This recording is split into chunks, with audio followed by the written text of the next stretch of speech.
Hello everyone. Today I would like to talk about something important happening in American politics. And that is, some people think that since Trump is evil and bad, then we should not criticize the other side, the Democratic side.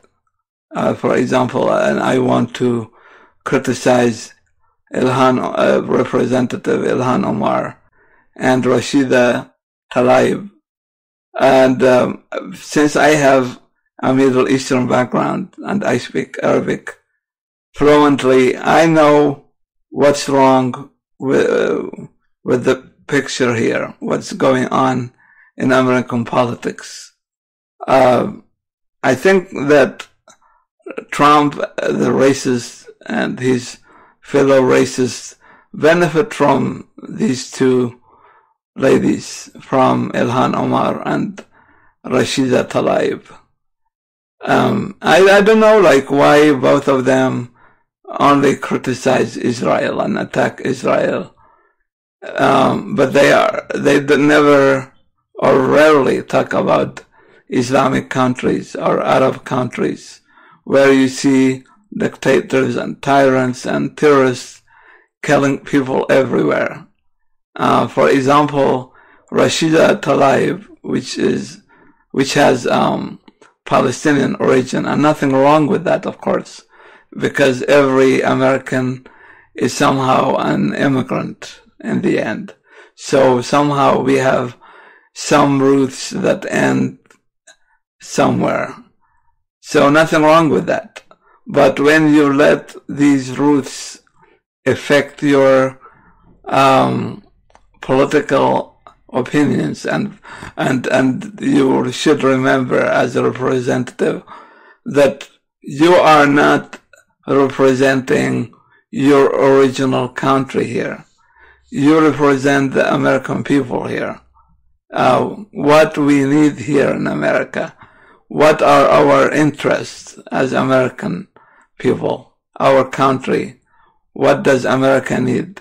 So if somebody tells you that, Israel does wrong, and that Israel is racist, and that Israel is doing just what the Nazis did to the Palestinians today, just what the Nazis did to the Jews, of course, back then, that's too much, or even an exaggeration, because as human beings, of course, Israelis make mistakes. They make wrong decisions. They sometimes even can be racist, like every culture that has a racism and racist problem. But what I see is that Rashida talks about Israel as if the Middle East and North Africa is an oasis of democracy and freedom and human rights, which is not true, simply not true. The Middle East, if we go from North Africa all the way to Afghanistan and the whole Islamic world, it's a hell for human rights. There in that area, you will find dictators, tyrants, terrorists doing abuses of human rights. So such behavior is not acceptable by any standard. And Rashida should be just with that. I mean, if we compare Israel's policies with what their neighbors doing, Israel will be it is an oasis of democracy, because Israel is the only country that put a president in jail, the only country in the Middle East that could put a prime minister in the jail, the only country where Arabs have more rights than all the Arab countries and Islamic countries. Imagine if Rashida was a politician in the Palestinian region in the West Bank, which is near Israel. Imagine if she was there and she started criticizing the Palestinian president, Abu Mazen Abbas, or she was in Gaza and she started criticizing Hamas, the movement of Hamas. Do you think they will just let her live and will just respect her freedom of speech? Of course, no.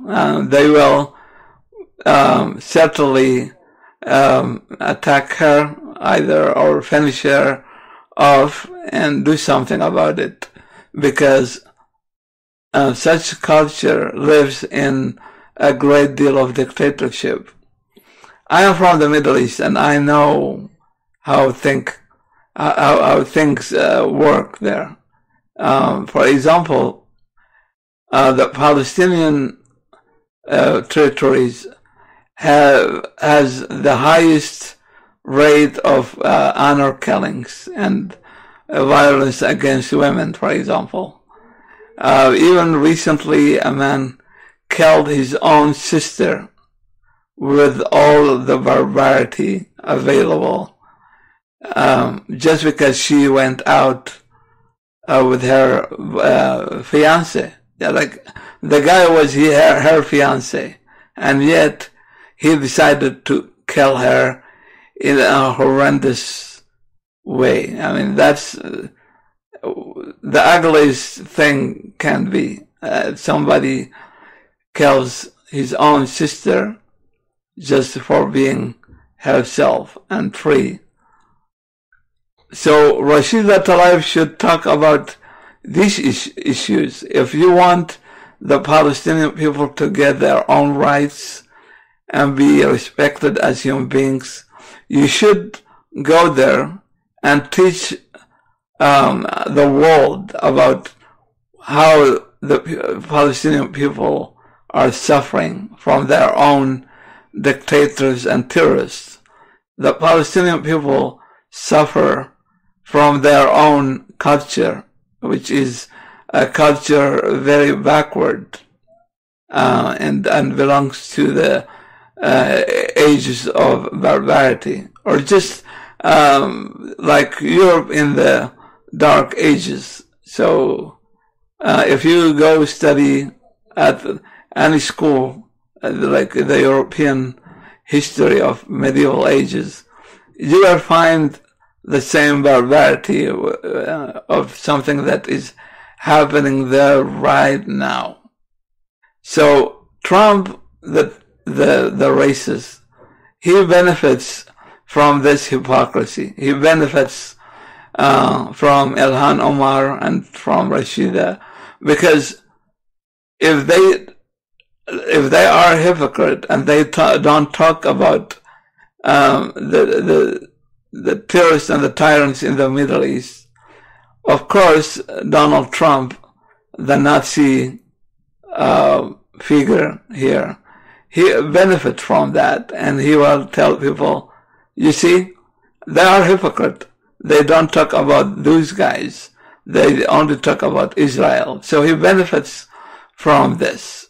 So in order for us to stop the racist Trump and his KKK group and the white nationalist movements who promote violence, we should stop all kind of hates. It's not just about Israel. So Israel sometimes might do wrong things, but we should also remember that Israel has done nothing if we compare it to the Arab countries around it in the region.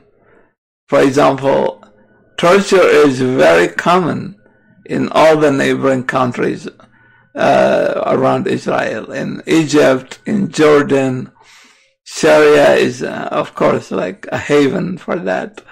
Iraq is also now in chaos, and governmental militias are killing people.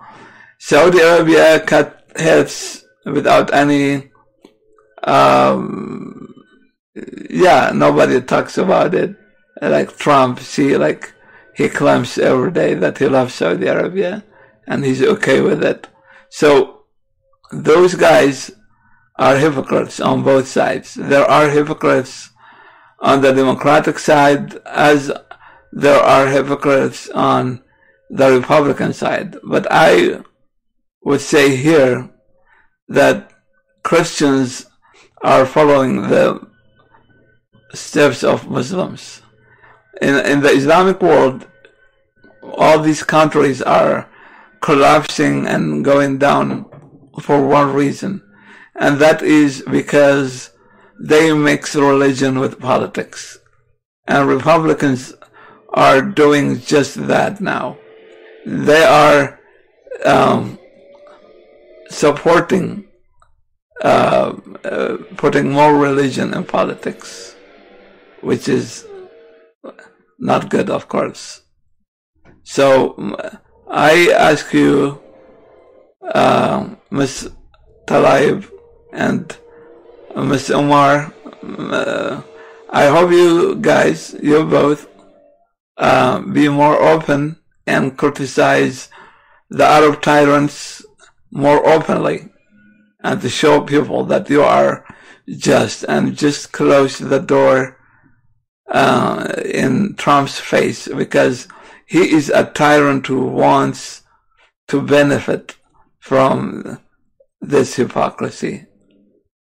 Hope to see you next time, and please support our channel and visit our podcast on anchor.fm. See you next time. Thank you.